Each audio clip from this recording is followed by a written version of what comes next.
Hey guys, welcome into the Outspoken Sportscast here. I had to get on here to talk about something, a little solo thought edition here for you. I run into this a lot in fans, and I run into it a lot in Dallas. From Texas and I live in Fort Worth, I run into it a lot with Dallas Cowboy fans, and it's out there kind of everywhere. And you guys have got to stop thinking this way. You've got to stop thinking that it's a Super Bowl or bust. Everybody, it's Super Bowl or it's a failed season. I can't stand that kind of mindset. To me, that kind of thinking is a great way to set yourself up for failure. The odds of your team winning the Super Bowl is slim to none. Okay, the odds of you getting there pretty difficult. Um, it's about having the expectations and setting them to where they need to be, right? Not having such high expectations to where you're just miserable every year watching your team completely fail, watching your team compete. And I'm a Green Bay fan. My team has come close and close and close, but can't get over that hump. It's frustrating, and that mentality of you didn't win the big one, it means your season was crap, is just completely wrong. Are you telling me that the Bengals fans, the Bengals organization that just made it to the Super Bowl considers last year a completely crap situation, a complete crap season? Because they don't. Go ask them. Go ask them, and they'll tell you that they overachieved. They No one predicted them to be where they were. They got into the playoffs. Joe Burrow played fantastic throughout the season, the most sacked quarterback to make it to the Super Bowl. They end up competing really closely and almost won the Super Bowl. I'm guarantee you that the Cincinnati Bengals do not think the season is complete crap just because they didn't win it. I guarantee you that. Okay, that fan ideology of, well, you know, you, my team didn't win it all this year. What a complete waste of a season. No, if the Detroit Lions come out next season and win 10 games, it would shock a lot of people, and they go to the playoffs and lose in the first round, they are not considering that a crap season. That you saw big progression there, and they made that leap.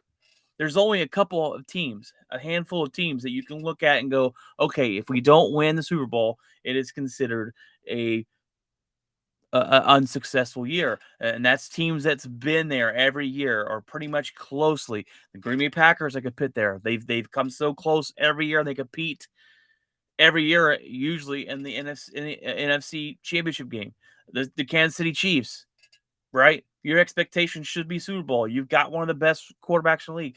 You've won the Super Bowl. You've been there before. And Tampa Bay Buccaneers, they brought back Tom Brady. Not they brought it back to win a Super Bowl. So I could say these teams that have these, and it's only a certain amount of teams. It's not like you got all the teams or 10 or 12 teams or anybody that makes the playoffs. It's a couple handful of teams that go, okay, if we don't get over the hump, if we don't win the Super Bowl this year, then it's unsuccessful. You want to see progression in your football teams, and this goes for any sports, baseball, basketball, any kind of sport. That fan ideology's got to stop. It kills me. Another one is, if my team goes further than yours, if your team doesn't make the playoffs and my team makes the playoffs, my team is better than your team that season. You can argue all you want. If my team makes the playoffs and loses in the second round and your team doesn't make the playoffs, my team's better than your team. That's common sense stuff that I run into arguing with people. It's common sense stuff. Well, yeah, there's always to say, well, yeah, but your team's on the couch watching just like mine is. I get that. But the whole point every year of putting their bodies through what these athletes do is have a chance to win a championship. My team got to the playoffs and had a chance, and your team did not have a chance. Okay. You go into an NFL offseason, you're about to start OTAs. Their first priority, let's win our division. That's the first step. Game at a time, you win your division. If you win your division, you make it to the playoffs. And then in the playoffs, it's about you want the number one seed, or you want this, or you want that, beating that team by team until you get to the championship. You set the goal at win the division and then deep run in the playoffs and win the championship. Okay. Everyone plays for that. But an organization, a GM, head coaches have to have those expectations put into place, and they have to have them right or somewhere correct. Because if your GM has an expectation of winning the Super Bowl and your team was 6-11 last season, those are false expectations. Those are expectations that the head coach is not going to meet and probably get fired.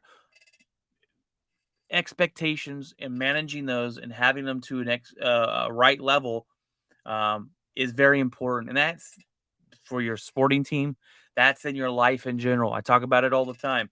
You've got to have a mirror in your house where you can go and look in the mirror and talk about your flaws. Right? That's a tough thing to do. You don't want to admit that you're flawed. Everyone's flawed. Everyone has their own problems. No one's perfect, right? As long as you're working on your flaws and getting better, then that's what you want to do each and every day.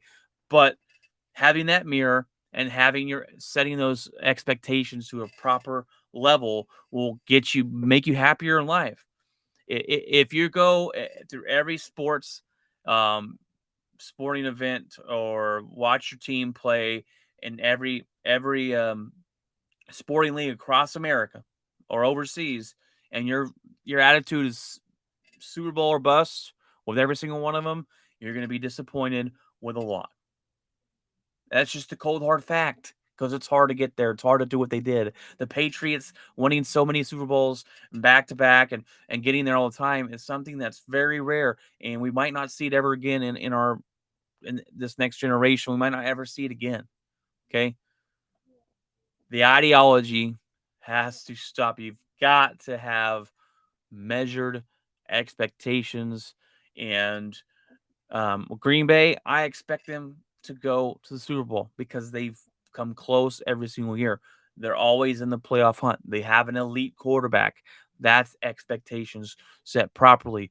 That if we don't get there, which a lot of times we don't, then it is a kind of a you know, kind of a bad year or a unsuccessful season.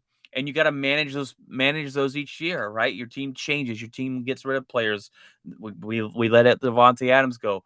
Um, your team changes, and you got to change your expectations going into the season and be realistic about it. Okay, no homer stuff. Be real. I try and be real about my own team, but try and be real with all my takes on sports. But the fan ideology has to stop, guys. Okay, I cannot get in arguments with it. It doesn't make any sense to me. The Jacksonville Jaguars are not going into next season going Super Bowl bust, baby. We're going to the Super Bowl, or it's a complete crap year. That is false. So stop thinking that at your house. Stop thinking that when you're watching the football games. Stop it. Just quit it. I cannot take it anymore. I feel better. Had to get that off my chest. Let me know if I'm wrong, guys. Maybe I'm completely wrong. Um, I'm not though, but maybe you think I'm completely wrong. Let me know what you guys think. I'm gonna start doing these a little bit more here on different topics that I want to talk about, going a little solo um, editions and getting these things out. But I just had to get that off my chest. I got in a not an argument, but a bit of debate with a buddy of mine the other day, and this ideology, and a lot of fans think it is wrong, and you got to stop doing it, guys.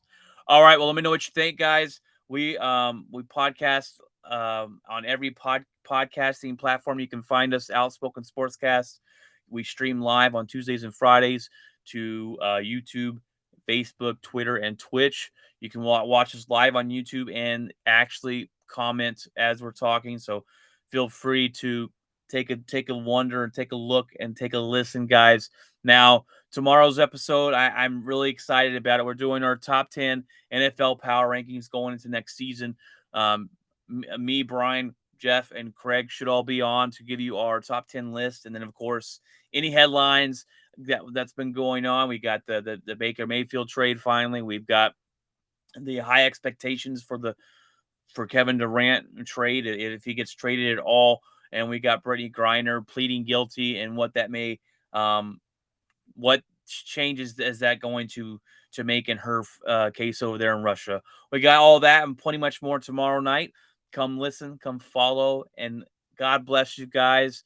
And remember, always keep it outspoken.